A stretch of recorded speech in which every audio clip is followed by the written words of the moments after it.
Здравейте! Хайде да си говорим за залепения банан на стената. Много често това, което правиш, има за цел да покаже повече идеята, която стои за това, което си направил, отколкото въпросното нещо. Какво има в предвид?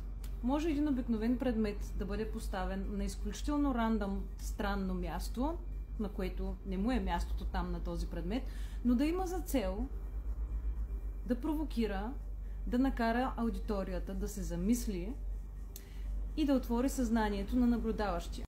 Изкуството винаги е държало в основата си да бъде иновативно, да бъде различно, да отваря теми, на които масата не обича или избягва да говори. В света на модерното изкуство имаме много безкрайни примери за това всъщност каква свобода дава изкуството. И не на последно място, наблюдаващия, възприемайки въпросния обект, поставен на нетрадиционно място, показвайки рандъм странна ситуация, преживяване, мисъл, идея и така нататък, всъщност може би има за цел да ни покаже, че рамката, която си поставяме, е изцяло наша. И всъщност ние избираме дали да си я носим навсякъде с нас или да й дадем почивка за няколко часа, може би. Лично аз съм привърженик на класическото изкуство, но изключително много се вдъхновявам и от модерното такова. И защо? Защото до голяма степен модерното изкуство показва силата на свободата, на изкуството. Така както на словото, но така и на самия акт, на самото действие. Случвало ми се да срещам така различни коментари в социалните мрежи под подобни такива публикации. Било с банани, било с разни други творби. Много често отдолу в коментарите срещам то изкуството толкова много си е смъкнало нивото, че няма да остане изкуство, видиш ли, накрая. Защото никой не полагал усилия вече да рисува, както едно време майсторите се рисуват. Много дълбока тема. Всъщност, никой няма да спре нас, художниците, да рисуваме по какъвто начин си искаме. Било то да рисуваме както старите майстори, да си измисляме собствен си стил иновативен, да правим различни комбинации от различни техники и така нататък. Но това, което искам да кажа, идеята, която влагаме за самия акт и най-вече самото действие, било то да направиш картина, която има мисъл, която има идея, която иска да разкаже нещо, или просто ще вземеш някакъв предмет, ще го сложиш някъде. Идеята, която стои зад това действие, показва всъщност самия акт на действие. И ако в случая ние искаме да променим нещо, решенията и действията и изборите стоят изцяло в нас. Този случай с банана ми напомня на други два подобни случая. Единия беше с едно огромно бяло платно с една черна точка по средата и едно пък съвсем друго платно на друг автор, което беше изцяло чисто бяло.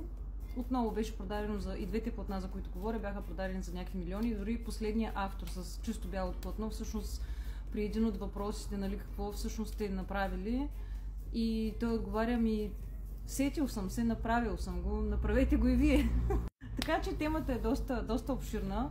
Това, което аз исках да споделя, е, че не трябва да ограничаваме нашето съзнание и да отхвърляме абсолютно всяка една перспектива на другите автори, създатели, художници, хора, няма значение.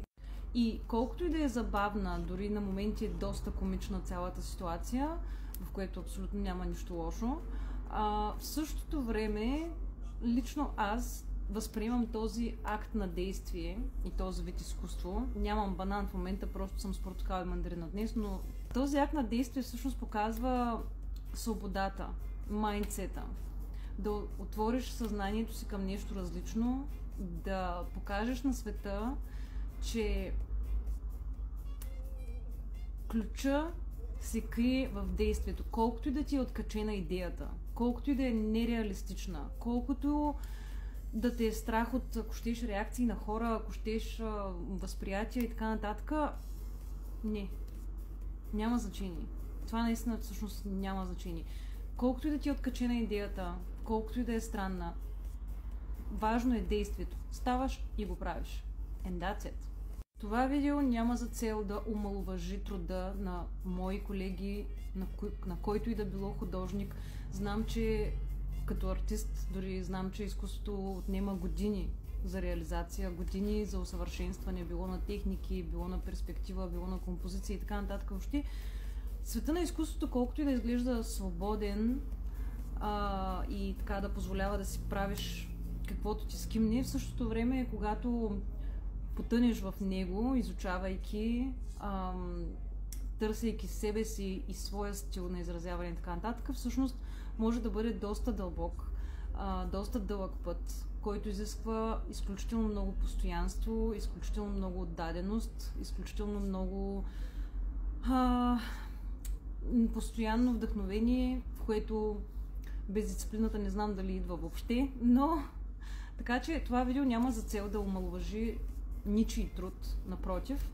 Аз се възхищавам на абсолютно всякакъв вид изкуство, но точно това с банана смятам, че има нужда да бъде погледнато от една друга гледна точка, която всъщност да ни каже: действай, ставай и действай. И ако онази картина, която си смятала да започнеш, скулптурата, арт-инсталацията, пиесата, книгата, каквото и да си имал в съзнанието си и в един момент си решил, че то може би няма да види бял свят, или няма да се хареса, или няма да бъде одобрено, или просто ти се е сторило, че идеята е прекалено абсурдна, не, стани я направи.